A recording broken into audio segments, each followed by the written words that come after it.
Hello, in this video I'm gonna show you how to manage your castle buildings in Castle Wars Idle Islands. So, to do this, you'll need to press this paper right here.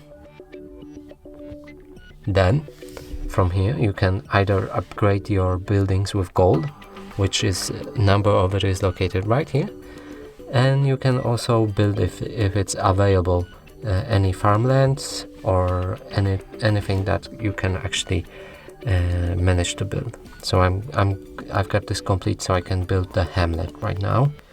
And from here my options increased to grammary, crossroads, or valuable spot, or forge, but I can't build the forge. I would need to unlock it.